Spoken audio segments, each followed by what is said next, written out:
mercenaries were running a tight operation, paperwork and all. Merchandise missing again. A chemist had tried to smuggle it out for his own private party. Locked him up in cell B7 in D6's old test facility to wait for proper processing. I was close enough to hear the secrets, just beyond the next doorway.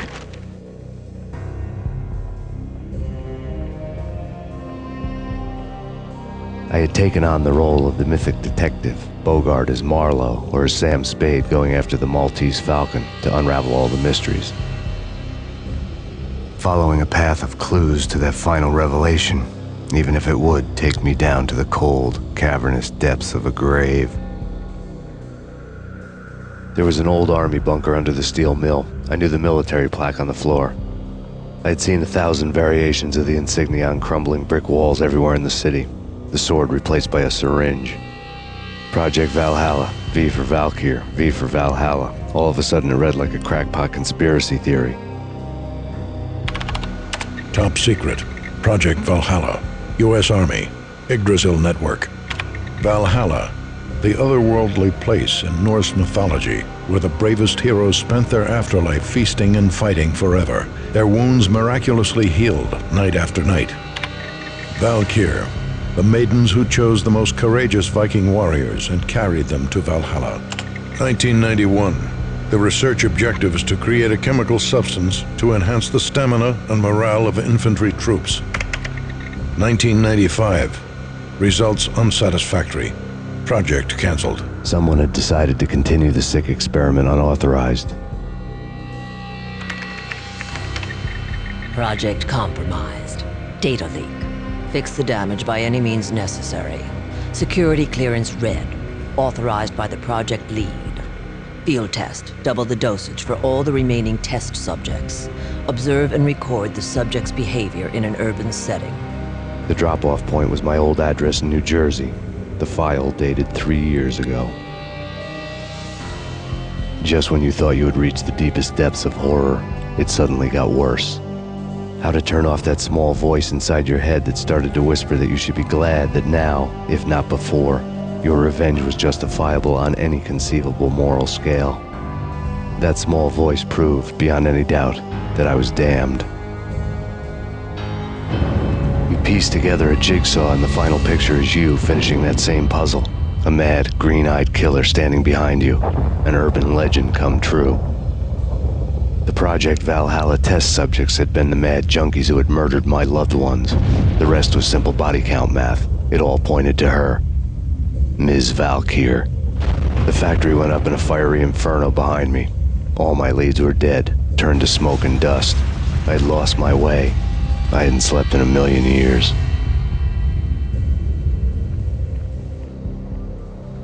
I felt thin as death. I've been living on an endless supply of week-old donuts. They were fuel for this crazy furnace inside my head. I couldn't remember when I had last seen the sun. I was on a permanent graveyard shift. When the darkness fell, New York City became something else, any old Sinatra song notwithstanding. Bad things happened in the night, on the streets of that other city, Noir York City. I was in an all-night diner, downing cup after cup of coffee that tasted like engine oil, when a new message from BB got me back on the killer track. What the hell happened at Roscoe Street? Maxie, I'm going out on a limb here. We need to talk this through, come up with a plan. 2:30 a.m., the Choir Communications Garage. The more I thought about Alex's murder and the frame-up, the more it felt like an inside job. I should have seen it coming. BB had sold me out, and now he wanted to finish what he'd started. The garage was dead. BB showed up in his tailor-made suit, gold watch, and cufflinks to match, all way beyond a cop's pay. Maxie. Oozing suave charm, he was guilty as hell. What the hell does BB stand for anyway? Backstabbing bastard? Come on, don't be like that. Have a cigar. I don't smoke. Maxie, you have no idea how big this is. It's huge. You have no idea. I think I do. You're a bribe-taking bent cop who sold out his partner. Those mobsters in the subway were a dead giveaway. Hard to miss. Bet it was exactly like this with Alex. Up close and personal. You can't win this one, Max. No, but I can make damn sure none of you do either. BB turned out to be another cardboard cutout bad guy. bad cop on the take. A cowardly right-hand man fleeing from the scene, leaving his paid thugs to do his dirty work. Yeah. Max Payne, Whatever does it for you. this is Alfred Woden. I can give you the name of your enemy. Come to the Asgard building presently. We are expecting you.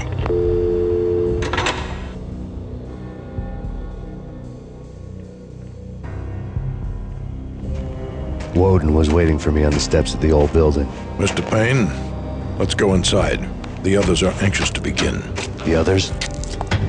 Despite the general misconception, this building actually predates the City Hall by 2 years, thus being the oldest municipal building still in use here at the foot of the Brooklyn Bridge. No kidding. The old man played tour guide as he led me through a dark domed hall.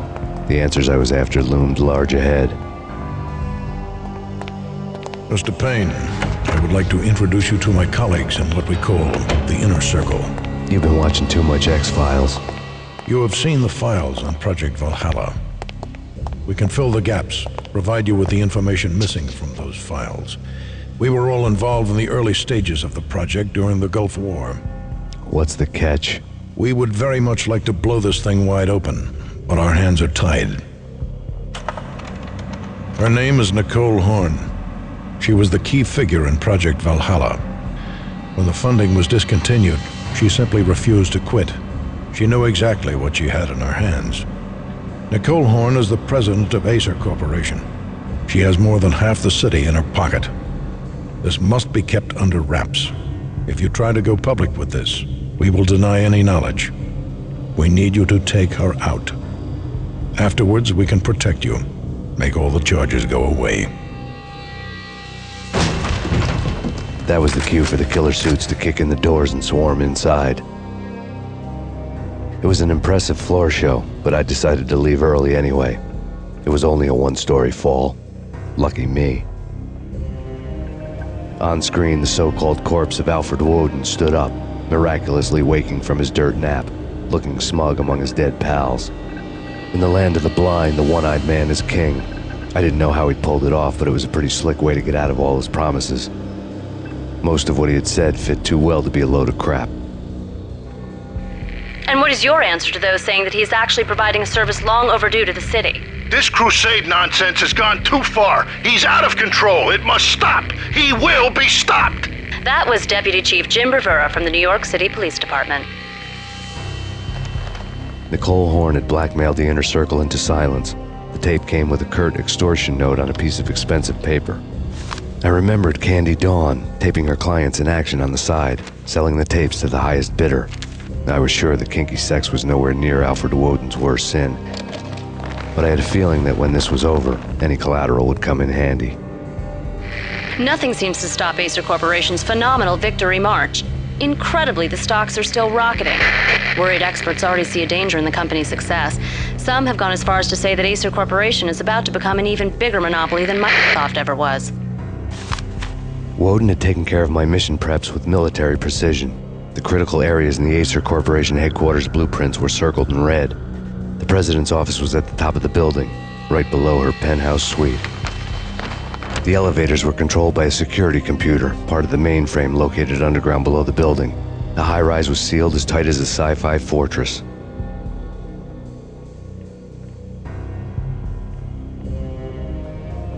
I had dreamed of revenge. Those dreams were always nightmares, of coming close and then failing. Now I was close. I had a name to guide me, Nicole Horn. I had nothing to lose.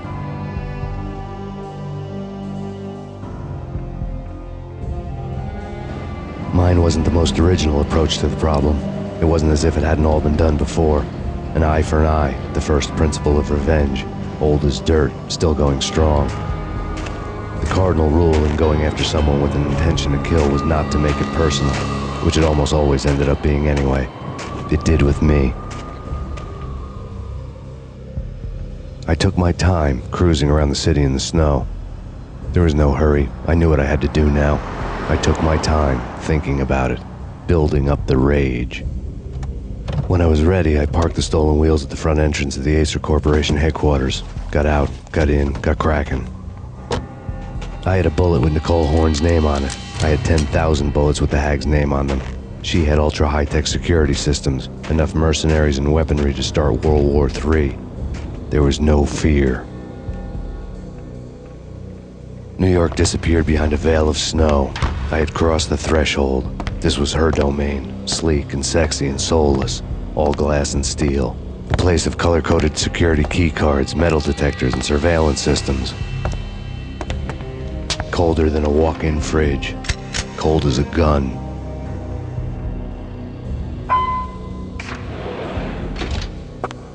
Mona, looking good. Max, we gotta stop meeting like this. It will be a cold day in hell before I let a narc cop stop me. Miss Sachs, do your job. Relax, Max. You're a nice guy. I don't kill nice guys. You're not bad yourself. It was different when Horn wanted Punchinello dead, to cut her ties to the Mafia. He deserved to die. The same goes with her. She's the bad guy here. Her sister was whispering to her in my favor. I knew the appetites of ghosts intimately. They hungered for revenge. No! A gunshot boomed and she fell down in slow motion. She was a nice girl, not really a stone-cold killer. And now she was stone-cold dead. Like religious fanatics or loyal samurai, Horn's private army was coming at me. When the elevator came back down, Mona was gone. There was a lot of blood, but no body. Something clicked for the final time. My mind had never been so clear, as if somewhere high above the storm clouds were already gone, cold stars blazing from the black skies. Next to the printer was a neat stack of expensive paper. Hacking through Horn's computer would have unearthed files of criminal plans, strategies for world domination, spy helicopter reports, illegal wiretap recordings, internet porno, all of the above. Take your pick. I really didn't care anymore. I had seen too much of it already.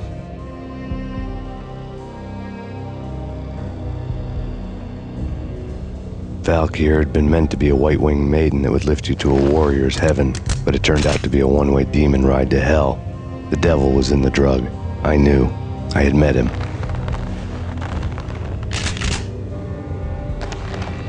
And now I was gonna kill her.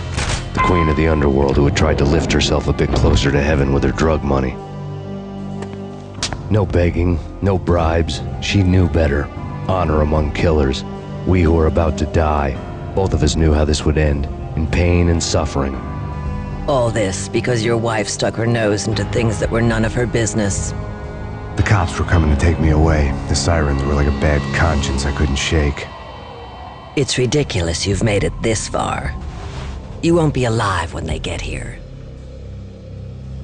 And then it was all over. The storm seemed to lose its frenzy.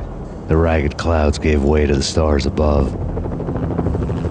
Max Payne, this is Deputy Chief Jim Bravura from the NYPD. We've got the building surrounded. Throw down your weapons and lie down with your hands behind your head. A bit closer to heaven.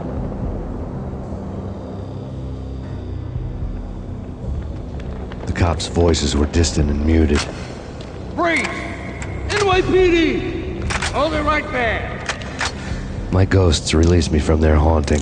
Down below, New York City glittered like diamonds on black velvet. You gave us one hell of a ride. Take him down to Central Booking. You heard the man. Woden was there in the crowd, standing by the sidelines. It wouldn't be over till the man with the patch would say so. He'd say the right words. I knew he would. He'd better. Woden grinned smugly. It was the grin of a winner. That made two of us.